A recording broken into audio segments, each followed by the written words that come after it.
اهلا وسهلا بيكم معايا في فيديو جديد. فيديو النهارده متصور لكم يوم شم النسيم.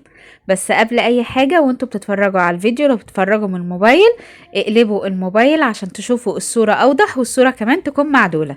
الفيديو ده انا صورته لكم من مكان تحفه، قلت لي عايزين مكان نبقى قاعدين فيه وشايفين البحر قدامنا، وكمان في جاردن. كنت منزله لكم فيديوهات قبل كده قدامها جاردن وقدامها البحر على طول، وعلى ممشى المعموره. طبعا احنا في المعموره اسكندريه، واحنا في بداية الصيف اهو، والجو جميل والبحر لونه تحفة. النهاردة الجو حلو قوي. المهم بقى جبت لكم مكان تاني وانتوا قاعدين فيه. المكان واسع جدا، التراس اللي موجود فيه على البحر كبير وشايف البحر من كل، والمكان كمان اللي موجود معانا ده دور اول على البحر على طول.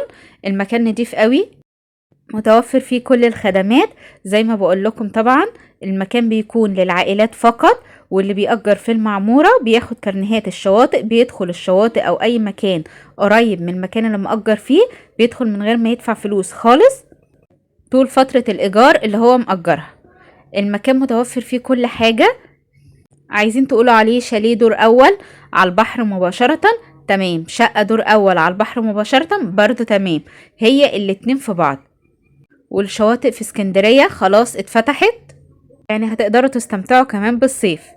الشقة اللي احنا موجودين فيها دي ريسبشن والحمام والمطبخ وأوضتين نوم، من ضمنهم أوضة فيها سريرين وأوضة فيها سرير واحد. وكمان الشقة كلها مكيفة زي ما حضراتكم شايفين. طبعا أي حاجة بقولها لكم في أي فيديو أنا بنزله، إن أهم حاجة النظافة والأمان، وإن هي تكون قريبة من البحر عشان تقدروا إن انتوا تستمتعوا بأي مكان انتوا فيه. زي كل فيديو برضه هسيب لكم الرقم اللي تقدروا تأجروا منه المكان اللي انا بعرضه ليكم على الشاشة، وما تنسوش تقولوا لهم ان انتوا تبع يوميات نور، وتشوفوا باقي الفيديوهات اللي موجودة على القناة، سواء الفيديوهات لأماكن ان انتوا ممكن تأجروها تصيفوا فيها، والأماكن دي كلها حلوة وعلى ضمانتي الشخصية، أو ممكن كمان تشوفوا الشواطئ اللي انتوا ممكن لما تيجوا اسكندرية تخرجوا فيها.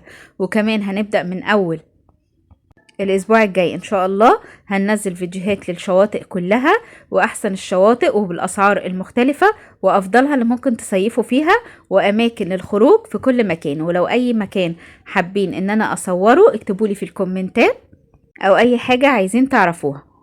زي ما قلت لكم هسيب لكم الرقم على الشاشة تقدروا تتواصلوا معاهم.